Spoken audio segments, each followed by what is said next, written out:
Society के अंदर, wait एक मिनट को मैं स्लाइड शो कर दूं जी, कि कह रहे हैं किसी भी सोसाइटी के अंदर जरूरत होती है कि एक्सेप्टेबल एक नॉर्म्स बता दिए जाएं, तरीके बता दिए जाएं कि क्या है, ठीक है, और वो उस लोगों के अंदर इनकलकेट कर दिए जाते हैं, शामिल डाल दिए जाते हैं। जैसे छोटा बच्चा है, ठीक है, उस बच्चे को सारी चीजें बता दी जाती है, सिखा दी जाती है, समझा दी जाती है। या another thing is that process. अब आप लोगों ने अगर किसी ने कहा था कि ये प्रोसेस है, हम क्या करते हैं, दूसरों से सीख रहे हैं, हम क्या सीख रहे हैं, ठीक है, ये प्रोसेस है जिसमें हम ये कर रहे हैं, वो कर रहे हैं। तो you have to tell, you have to explain that what is this process, कि ये प्रोसेस क्या चीज है, इसमें होता क्या है, ठीक है। अगर आप ये कहोगे क्या होता है इसमें, ऐसा प्रोसेस है जिसमें इंडिविजुअल पर्सन लर्न, ठीक है, लर्न करते हैं, सीखते हैं, या उनको सिखाया जाता है, are trained in basic norms, values, belief, skills, attitude, way of doing, करना कैसे है, एक्ट कैसे करना है, एज अप्रोप्रिएट, ठीक है, जो कि किसी के उस सोसाइटी की एक्सेप्टेबल होगी, उसके मुताबिक होगा, ठीक है, appropriate to a special group और सोसाइटी। जैसे अगर आप एक आपका ग्रुप बना हुआ है, for example students group within the university, ठीक है, तो स्टूडेंट ग्रुप के मुताबिक जो नॉर्म्स बनी हुई है वो आप उस तरीके से एक्ट करोगे, उस तरीके से बिहेव करोगे। आपके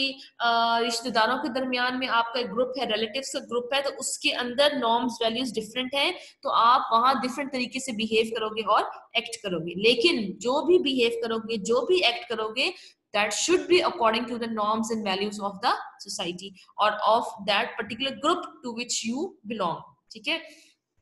individuals learn group defined ways of acting, group ने बता दिए, ठीक है, ग्रुप ने फिक्स कर दिया है, जिस भी ग्रुप से आप बिलोंग कर रहे हैं, जिस भी एरिया से बिलोंग कर रहे हैं, उसने उन्होंने बता दिए, डिफाइन कर दिए, सिखा दिए, समझा दिए कि एक्ट कैसे करना है, बिहेव कैसे करना है, ठीक है। और जो वो सीखते हैं, व्हाट दे सोशली लर्न, जो वो सीखते हैं, समझते हैं, it become the part, it becomes the part of the their personality, ठीक है, जो चीज वो सीख रहे हैं वो उनकी पर्सनैलिटी का हिस्सा बन जाता है, उनकी शख्सियत का हिस्सा बन जाता है। the point again is there कि it is an ongoing process, never ending process, cradle to grave, आपकी ये जिंदगी में सारा जो ये प्रोसेस है ये कंटिन्यू रहता है, ठीक है। और ये कहते हैं कि इंसान जो है वो मुख्तलिफ फेजेस से गुजरता है सोशलाइजेशन की, जैसे birth, from birth to death, birth time period से लेके उसकी डेथ तक, उसके दरमियान में जितना भी उसकी जिंदगी है, उस पूरी जिंदगी में वो मुख्तलिफ किस्म की सोशलाइजेशन की स्टेजेस से गुजरता है, सोशलाइजेशन के मुख्तलिफ जरियों से गुजरता है, सोशलाइजेशन की मुख्तलिफ फॉर्म्स वो देखता है, ऑब्जर्व करता है, राइट। अब हमें सोशलाइजेशन की जरूरत होती है, एक इन्फेंट के तौर पे भी, एक छोटा बच्चा है, एक प्री स्कूल चिल्ड्रन है, ठीक है, या मतलब स्कूल अभी जाने वाले हैं, अभी स्कूल गए नहीं है, एक इन्फेंट होता है छोटा दूध पीता बच्चा, ठीक है। फिर दूसरे बच्चा प्री स्कूल, वो अब थोड़ा बड़ा हो गया, तब भी उसे सोशलाइजेशन की जरूरत होती है। स्कूल बॉयज एंड गर्ल्स हैं, तब भी उनको जरूरत है। सिर्फ ये नहीं है कि आप लोग अगर स्कूल कॉलेज में थे तो वहां पे आपने सिर्फ सीखना था, या सिर्फ स्कूल में थे तो वहां पे आपको सिर्फ सीखना था, नहीं, this is not the way, it continues throughout your life in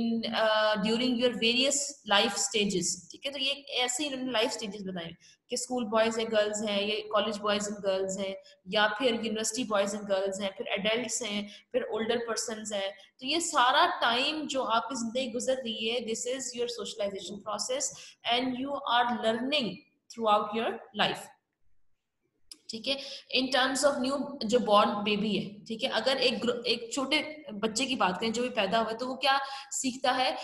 उसके लिए उस बच्चे के लिए सोशलाइजेशन ऐसा प्रोसेस है whereby a biological being और organism is changed into a social being. अब वो एक, हम कहते हैं ना कि एक इंसान इज अ सोशल एनिमल की बात करते हैं ना, कि अब वो पहले एनिमल है, अब एक इंसान is human being is an animal, ठीक है, लेकिन उसके साथ हम सोशल एनिमल अटैच कर देते हैं, क्यों, क्योंकि वो दूसरे लोगों से सीख रहा है, समझ रहा है, इंटरेक्ट कर रहा है। तो अगर एक बच्चा पैदा हुआ है तो वो पहले एक बायोलॉजिकल बीइंग था या ऑर्गेनिज्म था, ठीक है, लेकिन बाद में due to that process of socialization, जो उसकी लर्निंग हुई है, जो उसने सीखा है, समझा है, उसकी वजह से उसका जो स्टेटस है, या यू कैन से उसका स्टेटस, यस यू कैन से it's status changes from being biological one to an social one, ठीक है। बायोलॉजिकल बीइंग से वो कन्वर्ट हो जाता है इनटू अ सोशल बीइंग, ठीक है। अगर हम ग्रुप की बात करते हैं कि अगर ग्रुप के लिए सोशलाइजेशन क्या है, या ग्रुप के लिए, सोसाइटी के लिए, या कोई भी प्रोफेशनल ऑर्गेनाइजेशन है। प्रोफेशनल ऑर्गेनाइजेशन जैसे हम कह लेते हैं आपकी यूनिवर्सिटी, आपका कॉलेज, आपका स्कूल एक प्रोफेशनल ऑर्गेनाइजेशन है, ठीक है। वहां पे क्या होगा, socialization is a process whereby the organization or social groups and society structures and well-being are kept and sustained। ऐसा प्रोसेस जहां पे ऑर्गेनाइजेशन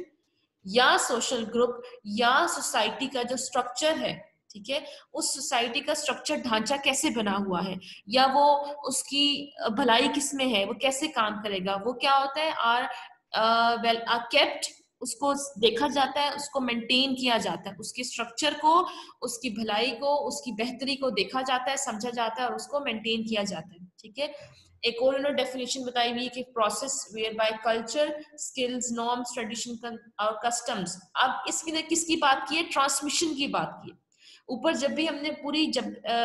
डेफिनेशंस देखी, उसमें हमने ये पॉइंट देखा है कि it is a learning process, ठीक है, जहां पे इंसान लर्न कर रहा होता है new norms values believes which are acceptable within the society, ठीक है। इस पॉइंट के अंदर क्या बता रही है कि ये ऐसा प्रोसेस है जिसके अंदर जो नॉर्म्स वैल्यूज जो हमने सीखे हैं, for example they are transmitted, हम उसको ट्रांसफर कर रहे हैं from one generation to another, और you can say from one society to another.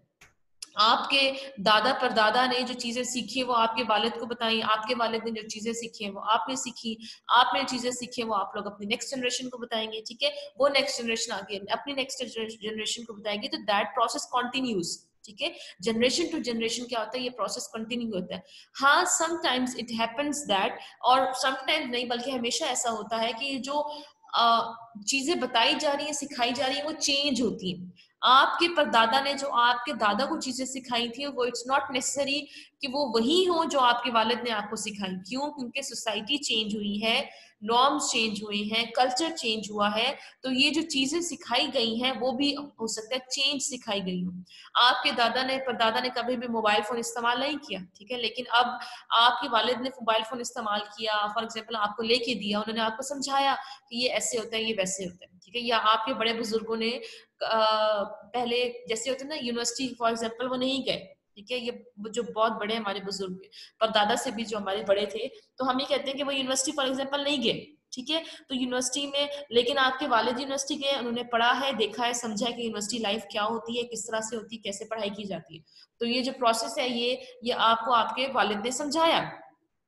अब हम जैसे हैं, जैसे मैं देखती हूँ कि हम नई चीजें सीख रहे होते हैं, अब कुछ चीजें हम ऐसा भी होता है कि हमने कुछ चीजें जो हमें पता है, हम वो चीजें अपने वालिदैन को भी सिखाते हैं, ठीक है। हम ऐसी चीजें अक्सर ऐसा होता है इन टर्म्स ऑफ, जैसे मैं बात करती हूँ कि टेक्नोलॉजी, मेरे अब्बू जो है वो टीचर है, ठीक है, अभी उनका जो है वो रिटायरमेंट मतलब करीब है। अब उन लोगों ने कभी भी इस ऑनलाइन चीजें नहीं सीखी, या हमने कभी नहीं सीखी थी, लेकिन हमें पता था, हमें आईडिया के कैसे इस्तेमाल होती है, तो हमने अपने वालिदैन को बताया कि व्हाट्सएप फॉर एग्जाम्पल क्लासेस आप कैसे ले सकते हैं, जैसे क्योंकि स्कूल्स कॉलेजेस में ये कहा गया है कि आप लोग व्हाट्सएप के ऊपर मटेरियल लें, या मुझे पता है कि जूम कैसे यूज होता है, तो मैंने अब्बू को बताया कि अच्छा अब्बू जूम ऐसे यूज होता है, जूम पे क्लासेस ऐसे लेते हैं, ठीक है। तो समटाइम्स इट हैपेंस कि आप लोग भी अपनी फैमिली में आपने ऑब्जर्व किया होगा, कुछ चीजें आपको पता है तो वो आप अपने फैमिली मेंबर्स को बताते हैं, सिखाते हैं। फॉर्मल भी हो सकती है, इनफॉर्मल भी हो सकती है। फॉर्मल क्या है, जो which is conducted by formally organize social groups और इंस्टीट्यूशंस, जो ऑर्गेनाइजेशन जो फॉर्मली ऑर्गेनाइज्ड हैं, पर्टिकुलर किसी खास मकसद के लिए बनाई गई हैं, किसी खास कानून के मुताबिक बनाई गई हैं, जिसके अंदर रूल्स एंड रेगुलेशंस को फॉलो करना बहुत जरूरी है, ठीक है। तो ये फॉर्मल आ जाता है। इनफॉर्मल है जो कि इनफॉर्मल सोशल स्ट्रक्चर्स के जरिए से आप सीखते हो, ठीक है, किसी कानूनी तरीके से, किसी खास रूल्स एंड रेगुलेशन के मुताबिक इस तरह से नहीं सीखते, ठीक है। माइक्रो लेवल पे भी, माइक्रो छोटा स्मॉल स्केल लेवल पे, इंटरपर्सनल लेवल आपस में एक दूसरे के साथ मिलके जो आप सीख रहे थे, समझ रहे थे, या स्मॉल ग्रुप लेवल पे भी। समटाइम्स इट हैपेंस दैट, ये कह रहे हैं कि जो इनफॉर्मल एजेंट्स होते हैं, इनफॉर्मल एजेंट्स यू कैन से योर फ्रेंड्स, ठीक है, your relatives, your family members, ठीक है, ये इनफॉर्मल एजेंट्स हैं ऑफ सोशलाइजेशन, ठीक है। ये बहुत ज्यादा पावरफुल होते हैं, इन्फ्लुएंस